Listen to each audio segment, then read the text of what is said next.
नमस्कार दोस्तों। आज का जो टॉपिक मैं लेकर आया हूं उसका नाम है बागबान सिंड्रोम।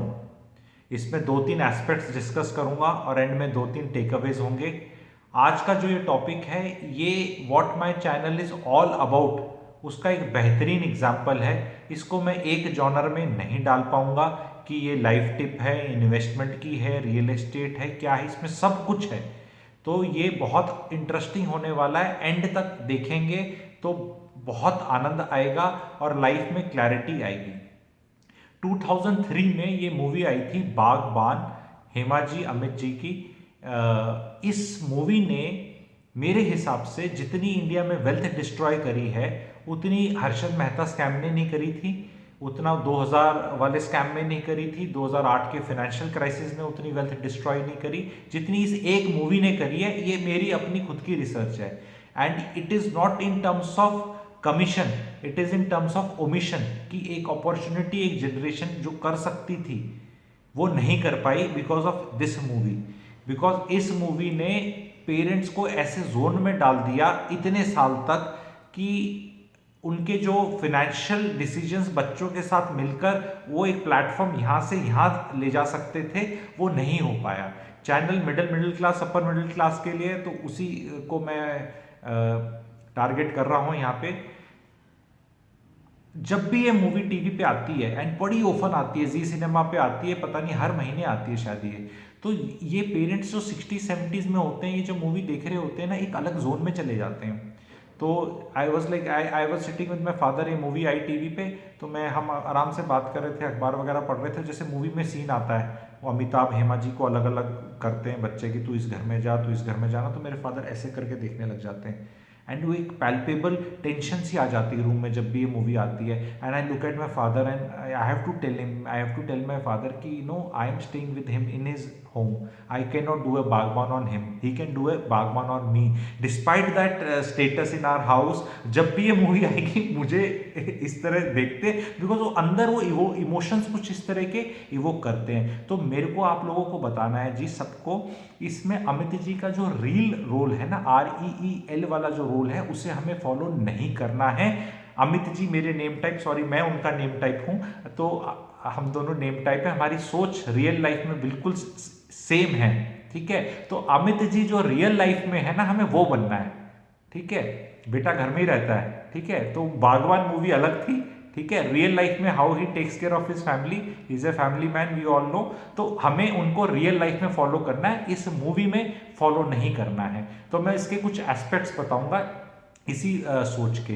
एक पहला एस्पेक्ट है, व्हाट्सएप पे बड़े मैसेज चलते हैं सावधान बूढ़ों वाले कि तुम्हारी बच्चे तुम्हें यूज कर लेंगे, तुम्हें यूज नहीं होना है। ठीक है, मैं ये पूछना चाहता हूं आप सबसे, ये वीडियो सबके लिए है जिनके पेरेंट्स हैं, जो खुद पेरेंट्स हैं, जो अब इस ओल्ड एज में जाने वाले हैं, सीनियर सिटीजन बन गए हैं, बनने वाले हैं या बनेंगे, तो सबके लिए है। जो 20s 30s में, सबको दिखाओ, सबको फॉरवर्ड करो ये वीडियो। ठीक है, सो ये डिस्कशन होनी चाहिए, ऐसी बातें कोई करता नहीं है, क्योंकि लोगों को ना थोड़ा सा वो लगता है कि क्या सोचेंगे लोग कि इस तरह की बात करी। तो मेरा एम ये है कि ऐसी बातें लाना, ताकि जो कहते हैं ना इंडिया नीड्स टू डिस्कस वाली बातें लाना। तो मैं बताता हूँ, इसमें सावधान बूढ़े वाले मैसेजेस को आपको ना फॉरवर्ड करना है, ना ही उसमें कोई पीटी दिखानी है किसी को। आप मुझे एक चीज़ बताइए, आपके बच्चे आपको यूज़ नहीं करेंगे तो कौन यूज़ करेगा? आपके बॉस ने आपको यूज किया, आपकी ऑर्गेनाइजेशन ने यूज किया, आपके दोस्तों ने यूज किया, आपके रिश्तेदारों ने यूज किया, आपके दूर के रिश्तेदारों ने यूज किया। तो जब बच्चों की बारी आई तभी पेट्रोल खत्म। मतलब सबसे यूज और मिसयूज हो गए। अपनी बेवकूफी में बहुत हरकतें करी, 20-30-40 साल पता नहीं क्या क्या किया, किस किस में आपने एक प्रमोशन के पीछे शायद इतने भागे होंगे, अपना दिन रात जान लगा दी, मतलब किसी को खुश करने में। प्रमोशन मिला भी नहीं होगा शायद से, लेकिन जब बच्चों की बात आई तब आप कहते हो ये हमें यूज नहीं होना। अगर मैं अपने पिताजी को यूज नहीं करूंगा या मैं अपने बच्चों के काम नहीं आऊंगा तो किसके काम आऊंगा? तो ये वाली चीज अगर कोई बोलता है, मैसेजेस फॉरवर्ड करता है, बोलो भाई I want to be used, misused, whatever, ठीक है, बाय माय किड्स। ठीक है, तो ये एक सोच है, इसको आप पकड़िए। जो दूसरा मैं बताना चाहता हूं, जो भी आपके दोस्त, सलाहकार, एडवाइजर, रिश्तेदार सर्कल में, फ्रेंड सर्कल में इस तरह बात करते हैं ना, चिल्ड्रन विल फ्लाई अवे, उनके पीछे कब तक पढ़ना, अपना देखो, अपना ये करो, ये सब कहने की बातें हैं जी। 55-54 में लोग कई रिटायर हो जाते हैं, कई 60 तक रिटायर होते हैं, 30 साल जीने को पड़ जाएगा, कितना अपना देखोगे? Purpose of life is of being used to someone else. अब समवन एल्स में सबसे नेचुरल इंडियंस है ना हम, ठीक है, तो बच्चे ही आते हैं। कितने स्ट्रीट डॉग्स को फीड करोगे, कितने गरीबों की हेल्प करोगे, कितने 10,000 करोड़ लेके तो आप बैठे नहीं हो, ठीक है, और इतना छूटेगा भी नहीं। तो अपने अपने मेरा मानना है कि इंडिया में 30 करोड़ फैमिलीज हैं और बड़ी वाली फैमिलीज 10-12 करोड़ हैं, जिसके कोई मुखिया होते हैं। वो अपनी अपनी फैमिलीज को देख लो, इंडिया अपने आप ही तरक्की कर लेगा, बिकॉज नेचुरल है। तो इंडिया में आपको चैरिटी करने के लिए कोई एनजीओ के पास जाने की जरूरत नहीं। हमारे यहाँ तो चैरिटी अपने घर में भी हो सकती है, ठीक है, घर के 500 मीटर के अंदर भी निपट सकती है। तो ऐसे सलाहकारों के पास मत जाओ, इनसे आप अपना नाता तोड़ दो। इनकी खुद की फैमिली लाइफ काबू में नहीं है, इनके बच्चे हो सकता है कहीं चले गए हों दूसरे दूसरे देश में, कोई ऑस्ट्रेलिया में, कोई अमेरिका, कोई स्विट्जरलैंड, कहीं अभी अकेले हैं। तो अभी दूसरा जो रिश्ते इनका फ्रेंड है ना, उसके साथ इमोशनली कनेक्ट करना चाहते हैं कि भी इनका टाइम कैसे चलेगा, तो उसको बोलेंगे कि भाई तू भी छोड़ अपने बच्चे, हम बुढ़ा बुढ़ा ऐसे करेंगे। और कभी इनके बच्चों ने दोबारा कभी बुला लिया ना इनको प्यार से कि आ जाओ, मेरी वाइफ की डिलीवरी होने वाली है, तुमको देखना है, मुझे लाइव सीसीटीवी कैमरा चाहिए ना, मतलब उनको अमेरिका में, तो बुला लेंगे। तो अब आप तो इनके भरोसे चले गए थे वो छोटे शहर में अपने बच्चों को छोड़ के कि भी मेरा टाइम ये पास करेंगे, और ये अपने फॉरेन कंट्री चले गए। ऐसा होते मैंने एक नहीं दो नहीं कई बार देखा है अपनी कंसल्टिंग में। वो रियल एस्टेट की एडवाइस और कंसल्टिंग लेने आते हैं लोग, यहाँ लें वहाँ लें, तो प्रैक्टिकल चीजें बता रहा हूं आपको। तो किसी दोस्त के चक्कर में never take any decision. Decision should only be based on your children, not even parents. क्योंकि आप 60 के हैं तो पेरेंट्स पे कैसे लेंगे? पेरेंट्स 85 साल के हैं, 85 साल के पेरेंट्स पे कोई डिसीजन नहीं लेना लाइफ का, क्योंकि उनको अपने साथ रख लो, उनकी लाइफ इतनी नहीं बची है। आपको डिसीजन लेने अपनी नेक्स्ट जनरेशन के हिसाब से। तीसरी चीज आती है फाइनेंशियल एसेट्स में। 65-70 साल के हमारे सुपर इन्वेस्टर्स, कुछ पिताजी घुसे हुए हैं 25 म्यूचुअल फंड में, 3 डीमैट अकाउंट, 18 पर 20 शेयर्स, पूरा रायता फैलाया हुआ है। भगवान ना करे कुछ हो जाए तो जो वो वाइफ थी ना, मेम साहब थी, कुछ नहीं जानती, कुछ नहीं पता क्या खेल खेल रहे थे। वो तो हमेशा बोलता था पैसे नहीं है, पैसे नहीं है। फिर जब आप उनके फोलियो निकालते हैं ना, कोई उनकी बहू निकालती है, बेटा निकालता है, दामाद निकालते हैं, मेरे पास भी आते हैं केसेस ये वाले, समझ नहीं आता उनको रिकवर कैसे करे। किसी में नॉमिनेशन था, किसी में नहीं था, किसी में स्पेलिंग मिस्टेक थी, किसी में एड्रेस ठीक नहीं था, कोई आधार की गड़बड़ है। वो रायता समेटते समेटते आत्मा खत्म हो जाती है। आदमी को समझ नहीं आता कि इस चीज का रोए या उस चीज का रोए, क्योंकि देखो 2, 4, 5, 10 लाख का समझ में आता है कहीं एडजस्ट कर रखा है करना, 70 लाख 80 लाख समझ नहीं आ रहा। यूं समझ नहीं आ रहा कि कितनी जगह वो घुसे हुए थे।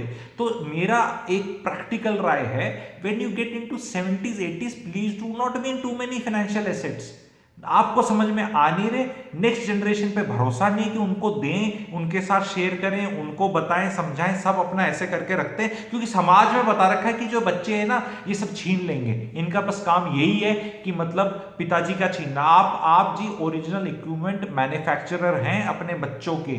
आपने क्या संस्कार दिए हैं जो आपको उन पे विश्वास नहीं हो रहा। अपर मिडिल क्लास की बता रहा हूं, बहुत लोगों की पेंशनें 1 लाख से ऊपर हैं और वो हर महीने आती है। उसने जब तक सांस चलेगी तब तक वो आएगी, और सांस जाने के बाद मेम साहब के लिए भी आएगी अच्छी खासी 50-60 हजार। और आपका घर ऑलरेडी है, पैसे आपके पास हैं, समझ में नहीं आ रहा करना क्या, और उसको पता नहीं खा डाइवर्सिफाई कर दिया है। तो इसका एक छोटा सा सोल्यूशन बताऊंगा, फिर टेक अवेज बताऊंगा। सोल्यूशन ये है कि as you age, take the next generation on board. उनको कुछ दो मत, वो भूखे वैसे भी नहीं है, पर उनको ऑन बोर्ड लेके जॉइंट एसेट्स ले लो, वो लोन की ईएमआई दे देंगे, आप अपना कैश डाउन पेमेंट जो होती है वो कर देना, ओन कर लेना उसी रेशो में 50-50, 30-70, 70-30, 2 बच्चे 33-33, वो परमुटेशन कॉम्बिनेशन कितने हैं। बच्चा कोई फ्लैट ले रहा है, ये ले रहा है, वो ले रहा है, तो क्योंकि एग्जांपल बता रहा हूँ, जैसे हरियाणा का मेरे को पता है, Haryana is one of the better states in this thing. यहाँ हमारे प्रॉपर्टी इधर से उधर अपने फैमिली में फ्री ऑफ कॉस्ट होती है, कोई री रजिस्ट्रेशन की जरूरत नहीं है, मतलब free of cost between blood relations आप ट्रांसफर कर सकते हो। पिताजी ने इसको दे दी, उसने उसको दे दी, बेटे ने उसको दे दी, आप आराम से कर सकते हो। तो ये जॉइंट प्रॉपर्टीज खरीदी जा सकती हैं, बच्चे उसका रेंटल देख लेंगे, आपके हिस्से का आपको दे देंगे, तो आपकी वो एफडी के बराबर पैसा मिल गया। आपका ऐसा नहीं कि म्यूचुअल फंडों में पड़ा हुआ है, किसी फोलियो में अनक्लेम्ड ही पड़ा हुआ है। कुछ डीमैट में म्यूचुअल फंड खरीदे हुए हैं, कोई पेपर पे खरीदा हुआ है, एक कोई फाइल थी वो दब गई, कोई लेफ्ट राइट होगी, ये बहुत ज़्यादा अनक्लेम्ड रहते हैं। एंड अगर आप डेटा करोगे तो ये बहुत 18-20 हज़ार करोड़ इस तरह इंडिया में पड़ा हुआ है अनक्लेम्ड, लोगों को पता ही नहीं। इसके टेक अवेज मैं बताऊंगा आपको। पहला टेक अवे जी, आप जब रिटायर होते हैं तो do not stop earning. Earning मत से, I am using the word earning very carefully, I am not saying working. बिना वर्क करे भी अर्न किया जा सकता है, इसके लिए आप मुझसे जुड़ सकते हैं। अर्न करने के बहुत तरीके होते हैं, आराम से दिमाग लगा के पैसा कमाया जा सकता है। क्योंकि जब आप अर्न करना बंद कर देते हैं ना तो ये सिंड्रोम आ जाता है कि बस मेरे पास इतना ही पैसा है, मुझे इस पर बस कुंडली मार के रखना है, ये मेरा कोई छीन लेगा, सबकी इस पर मेरी नज़र है और मैं इसको बस किसी तरह। तो ये वाली अप्रोच कितने दिन चलेगी?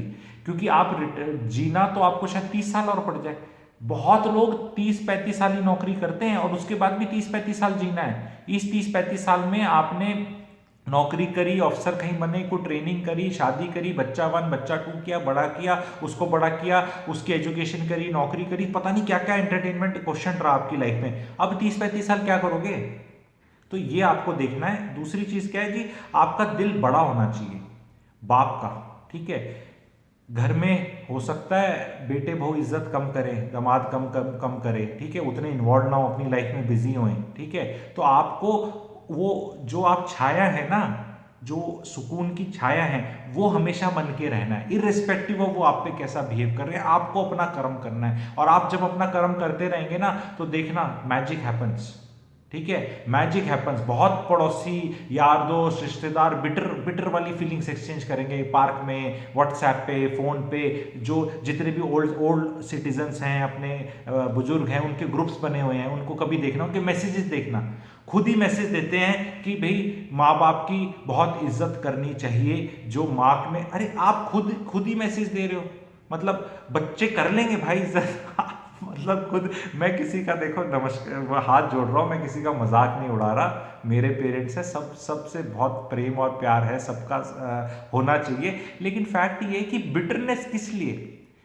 22 साल तक अगर आप किसी बच्चे का कुछ करते हैं, वो सबने करना है, उसके लिए कोई ग्रेट शेक्स नहीं है। सबने अपने बच्चे पैदा करने और पालने, कोई बड़ी बात नहीं। अगर आप 30 साल 35 साल के बच्चे के लिए कुछ करते हैं तो थोड़ा एहसान माना जाएगा। 22 साल तक तो सभी करते हैं। अब वो बहुत लोग हैं जो 22 साल में करके थक जाते हैं कि बस बहुत हो गया।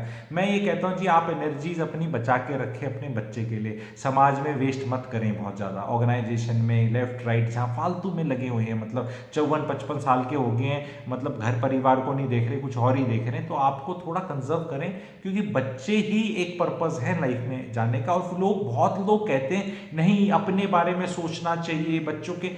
ये अपने बारे में कितना सोचेगा इंसान, कितना खाएगा? आपकी जो कैलोरी इनटेक है वो कम होनी है, आपकी नींद कम होनी है, आप क्या बोलते हैं, खाना कम खाएंगे, आप घूमने, आप बहुत कुछ कम होता चला जाएगा। तो वो अब आपका प्रोग्राम कम होता चला जाएगा, तो आप अपना कितना रखेंगे? जब आप पर्पसफुल रहेंगे, आप यूजफुल रहेंगे अपनी नेक्स्ट जनरेशन के लिए, तो बीमारियां भी नहीं आएंगी।